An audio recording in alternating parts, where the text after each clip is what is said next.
At 8:31 a.m. in New York, inside the COMEX complex where delivery is supposed to mean something, the tape looked routine until the back office math stopped working.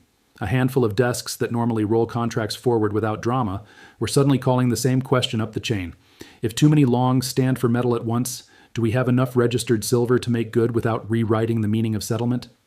This is the part retail never sees, because the market is built to look liquid even when the physical layer underneath is thin. Paper trades all day, trucks don't.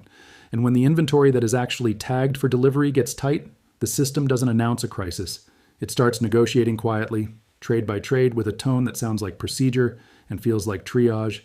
That's why the shortage warning matters. It isn't about running out of silver in the world. It's about the specific pool of deliverable bars that anchors confidence in the contract itself, and whether that anchor is still heavy enough when banks are on the wrong side of the calendar. You can see the stress in the ratios traders whisper about, how many ounces are promised on paper for every ounce that can be loaded out, and you can feel it in how quickly the conversation shifts from price to terms, from what's the bid to what's acceptable as good delivery. When a futures venue has to lean on discretion to stay orderly, it's bigger than it looks, because the next step is always the same. A controlled choice between honoring the contract as written or protecting the clearing system from a rush it can't absorb, and the moment that choice is even discussed, every participant's incentives change going into the next 48 hours. I'll walk you through the mechanism that turns a tight warehouse into forced settlement pressure, and why the banks care more about Monday's open than today's close. The mechanism is ugly precisely because it's ordinary. COMEX silver is a futures market with a delivery option bolted onto it, and most participants treat that option like a fire exit. It exists, it adds credibility, but people assume nobody will actually use it in size. Every contract is a promise measured in ounces, but the metal that can satisfy that promise is segmented, rationed, and operationally constrained. Eligible bars can sit in approved vaults and still not be for sale. Registered is the smaller pile that has been warranted for delivery against futures. That split, physical versus paper, and then physical split into deliverable versus merely stored, is where the stress concentrates. When open interest is high and the registered category is low, the market can function as long as longs play the usual game. Roll, offset, cash out, take profit, move on. The shortage warning begins the moment a critical mass of longs doesn't do that, because then the short side isn't merely marking to market. It's facing a hard operational obligation, and the clearinghouse has to ensure the entire chain doesn't snap. The trap is structural. A bullion bank can be hedged on screens and still be naked in the only place that matters, warehouse receipts that can be tendered on time. So the moment demand shifts from price exposure to possession, the hedge becomes a liability. Here's how the cascade forms in plain terms. A short position in a deliverable futures contract can be neutral if you can access metal cheaply and quickly. It becomes lethal if you can't source bars in the right form, in the right location, under the right warrant, inside the settlement window. Silver isn't a spreadsheet entry, it's 1,000-ounce bars with serial numbers, assay specs, loadout appointments, and title transfer mechanics. Banks that run large books tend to rely on liquidity and optionality. They assume they can borrow, swap, lease, or entice metal into the right bucket when needed, because in normal times, the incentive structure makes that true. But when a sudden wave of stand for delivery hits, those same channels seize up. The metal that would normally be coaxed out of storage becomes sticky. Holders demand a premium or refuse outright. Transport and fabrication bottlenecks appear, and the short discovers the difference between I can buy exposure and I can deliver bars. That's the physical paper split in motion. Paper can be created instantly, while physical is bounded by inventory, logistics, and willingness. The resulting pressure is not just price, it is time. Within 48 hours of a delivery notice period tightening, desks that were relaxed on Friday can be frantic by Sunday night, because Monday's open is when margin calls, EFP negotiations, and roll incentives all reprice simultaneously. The clearinghouse layer is what turns this from a single bank's problem into an institutional problem. Futures markets are built around novation. When you trade, you face the clearinghouse, not the person on the other side. That works because the clearinghouse sits in the middle with margin, default funds, and rulebook authority.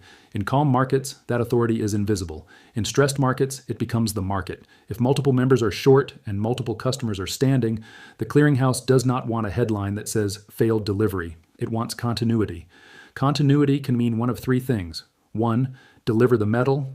2, incentivize a private deal that persuades the long to accept something else. Or 3, adjust interpretation inside the rulebook so settlement can proceed without metal changing hands. That third category is where quiet rule change lives. Not necessarily a formal rewrite in public view, but a subtle shift in what is treated as acceptable, what timelines are enforced, what exceptions are granted, and what forms of substitution are blessed. It often shows up as cash settlement, becoming less optional than it sounded, or as EFP-EFR mechanisms being leaned on so hard they effectively reroute demand away from COMEX warehouse stocks and into OTC promises. When viewers hear forced settlement, they imagine a dramatic announcement. In reality, it's usually a series of phone calls, a widening of incentive payments, and a growing sense that the contract is being managed rather than honored. EFP, exchange for physical, is the valve that's supposed to relieve pressure, and it's also the place where pressure can hide. In an EFP, a futures position is exchanged for a related position in the OTC market, often tied to London or other bilateral arrangements. On paper, it looks like physical. Operationally, it can be a promise to deliver later or elsewhere, or in a form that requires additional steps. When inventories are tight, shorts try to push longs into that valve because it buys time and moves the obligation into a less transparent arena. Longs who actually want bars resist because they understand the difference between a warehouse warrant and a bilateral claim. That's why the shortage hitting COMEX matters. It's the rare scenario where the long side is using the futures market as a delivery pipeline rather than a price casino. In that environment, banks are trapped between two bad choices. If they bid up spot and nearby futures to source metal, they risk igniting a reflexive rally that forces them to post more margin against their short book, which tightens liquidity and may trigger risk limits. If they negotiate alternatives aggressively, they risk signaling weakness, which invites more longs to stand and more speculators to test the system. And because these institutions are interconnected, sharing financing lines, collateral chains, and dealer relationships, one desk scramble can raise funding rates for everyone else. Clearinghouse stress is not just default risk, it's the quiet tightening of collateral terms, the haircuts that jump overnight, the dealers who stop making tight markets, the repo desks that suddenly want cash instead of metal collateral, and the subtle transition from deep market to one-way door. This is where forced participation becomes the motif you can feel. Most people in this market did not sign up to take delivery or make delivery. They signed up to trade spreads, run arbitrage, hedge price exposure, and clip basis points. But the structure of the contract means someone must be made whole, on schedule, in a specific form, or the contract loses its anchor. When physical is scarce in the deliverable bucket, the clearing system effectively drafts participants into roles they didn't want. Shorts are drafted into sourcing. Longs are drafted into deciding whether they truly want metal or whether they will accept payment for not wanting it this month. The bank that can't find bars is forced into paying up, not necessarily in headline price, but in side payments. Enhanced EFP terms, premium cash offers, expedited delivery commitments, or favorable swap rates. The long who thought they could simply take the bars might find themselves forced to choose between taking a payout now or entering a maze of delayed logistics. That's the institutional reality. Forced participation is rarely a command. It's a menu designed so that one option is rationally irresistible, even if it contradicts what the contract implied. The cascade intensifies because of how margins and risk models behave under stress. Futures require daily variation margin. When price rises against shorts, they must post cash or high-grade collateral immediately. A bank that is short metal and short volatility at the same time, because of options books, structured products, or OTC obligations, can see multiple drains hit in parallel. If silver spikes, margins increase. If volatility expands, option positions demand more collateral. If funding markets tighten, that collateral becomes more expensive to obtain. Meanwhile, the long side has asymmetric optionality. Standing for delivery can be a strategic move that costs little relative to the pressure it creates. It's not that every long wants bars, it's that enough longs can decide to stand to stress test the system, and once the system shows stress, others follow. The market's psychology shifts from price discovery to term discovery. What are the real terms of delivery? What are the real delays? What are the real substitutions? What is the real premium to obtain title? That's why the shortage narrative can accelerate quickly. A market built on confidence is vulnerable to confidence shocks, and confidence is not a number, it's a behavior. So who is trapped? First, the concentrated shorts, entities that routinely provide liquidity, run hedges for industrial users, or warehouse risk for clients. They are trapped because their role requires them to be short at times, and because their risk management assumes delivery demand will stay within historical norms. Second, the industrial users and fabricators who hedge input costs but may not have the infrastructure or desire to take delivery through COMEX. They become collateral damage if the basis and spreads detach from the tidy models. Third, The passive financial holders, funds, family offices, retirees with long exposure through ETFs or pooled products who assume silver is silver across vehicles. Under stress, those vehicles can diverge. The most sophisticated long holders know this, which is why they watch the registered stocks and delivery notices like a heartbeat monitor. If the heartbeat goes irregular, they don't need a conspiracy.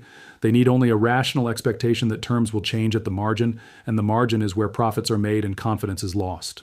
And what rule or structure matters most? Not a single line item. It's the hierarchy of claims.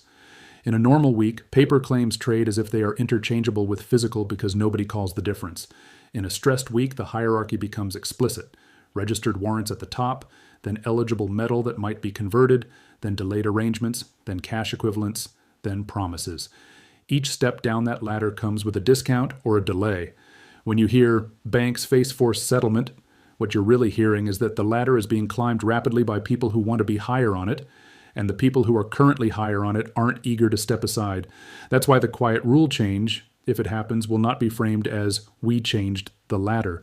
It will be framed as "we maintained orderly markets, we ensured integrity, we facilitated settlement flexibility." Those phrases are not lies. They are translations of the same reality into institutional language. The point is that flexibility always lands somewhere, and it usually lands on the party least able to object in real time. If you're listening from the perspective of experience, someone who's seen the 2008 plumbing issues, the 2020 dislocations, the way temporary facilities become permanent, then you recognize the pattern. Stress appears first in the most technical corners. It shows up in spreads between nearby and deferred months, in unusual EFP volumes, in warehouse stock movements that look like paperwork rather than trucks, in the sudden popularity of alternative settlement, in the way dealers stop quoting size. It shows up in language. When institutions begin emphasizing resilience and orderly function, it's often because they're using discretion to prevent a binary event. That discretion can preserve the system, but it also signals that the system has reached the edge of its design assumptions. If you want a clean tell, watch how quickly the market moves from debating price to debating deliverability. Price can be hedged. Deliverability can't be faked forever. Before we move on, if you're part of this community that thinks in terms of vaults and settlement plumbing, drop your location in the roll call, just the state or country, because stress events don't hit evenly, and it helps to know where the real-world demand centers are when the paper narrative shifts. Now, in the next paragraph, we're going to translate this mechanism into household consequences, why retirement portfolios can feel it even if you never touch a futures contract, and the specific signals to watch into the weekend and through Monday's open, because the most revealing moves happen right when everyone assumes the system is quiet.